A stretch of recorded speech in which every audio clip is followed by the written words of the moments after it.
Hypertension एक फैलती हुई बीमारी है और यंग पेशेंट में भी और ओल्ड पेशेंट में भी हाइपरटेंशन के केसेस हम रोज़ाना देख रहे हैं।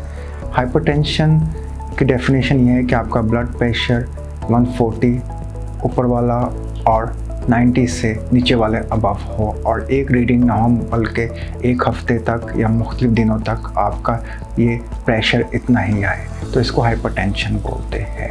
हाइपरटेंशन की मुख्तलिफ वजह होती है। मोस्टली ये ओल्ड एज में होता है, इसलिए होता है कि उस वक्त उम्र के साथ आपकी शरानें कमज़ोर हो जाती है, जिसकी वजह से ब्लड फ्लो जिस्म के मुख्तलिफ हिस्सों में प्रॉपर नहीं जाता, जिसकी वजह से ब्लड प्रेशर हो जाता है।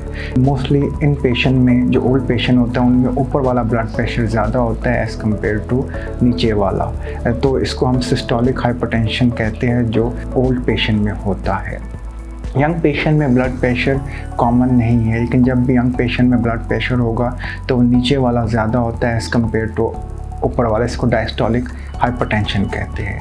यंग पेशेंट मोस्टली 30 या 35 साल से उम्र से कम अगर ब्लड प्रेशर है तो मोस्टली इनमें रिवर्सिबल कॉज हो सकती है, जैसे इनमें गुर्दे का मसला हो सकता है, गुर्दा कमज़ोर होने की वजह से ब्लड प्रेशर हो सकता है, या कोई एंडोक्राइन प्रॉब्लम जैसे जिस्म में मुख्तलिफ़ किस्म के एंजाइम पैदा होते हैं, केमिकल पैदा होते हैं, उनकी डिस्टर्बेंस की वजह से ब्लड प्रेशर हो सकता है। इसके अलावा अगर पैदाइशी तौर पर कोई शरान, दिल की शरान कोई कमज़ोर है, उसकी वजह से भी ब्लड प्रेशर हो सकता है, या ऐसे मरीज़ जो ओवर द काउंटर मेडिकेशन जैसे आम लोग हमारे पाकिस्तान में नज़ला ज़ुकाम की मेडिकेशन लेते हैं, उनकी वजह से भी, ओवरडोज की वजह से भी ब्लड प्रेशर हो सकता है।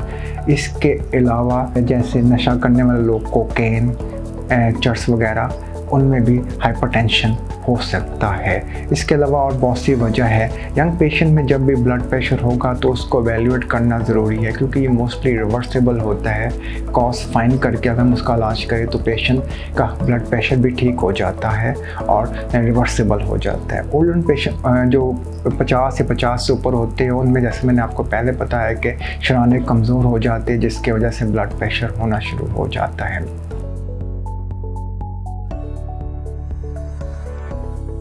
ब्लड प्रेशर चाहे किसी भी वजह से हो, गुर्दे पे असर करता है, दिल पे असर करता है, आंखों पे असर करता है। सबसे बड़ी वजह है गुर्दों को डैमेज करने के लिए, तो ब्लड प्रेशर का मॉनिटरिंग करना बहुत ज़रूरी है।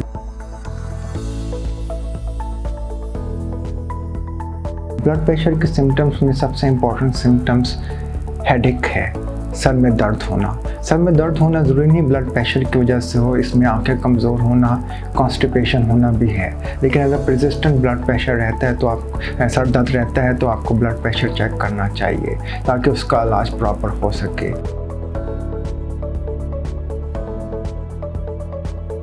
मोस्टली हमने देखा है कि ब्लड प्रेशर के मैनेजमेंट मुख्तलिफ है। यंग पेशेंट में रिकमेंडेड है कि हम ब्लड प्रेशर का टारगेट, हमने जैसे मैंने आपको बताया कि डायस्टोलिक ब्लड प्रेशर ज़्यादा होता है, नीचे वाला जिसे ब्लड प्रेशर कहते हैं, तो उसको टारगेट किया जाता है। उसके लिए हम बेसिकली एस इनहिबिटर्स और ARBs नामी दवाई होती है वो देते हैं ताकि ब्लड प्रेशर कंट्रोल हो। और 50 या 50 से ऊपर लोगों में, जैसे मैंने आपको बताया है कि सिस्टोलिक ब्लड प्रेशर, ऊपर वाला ब्लड प्रेशर ज़्यादा होता है, उसमें हम कैल्शियम चैनल ब्लॉकर देते हैं। ब्लड प्रेशर को कंट्रोल करना बहुत ज़रूरी है, क्योंकि अगर ना कंट्रोल किया जाए तो इसकी वजह से फालिज हो सकता है, आंखों का ज़िया हो सकता है, गुर्दे फेल हो सकते हैं और हार्ट अटैक हो सकता है।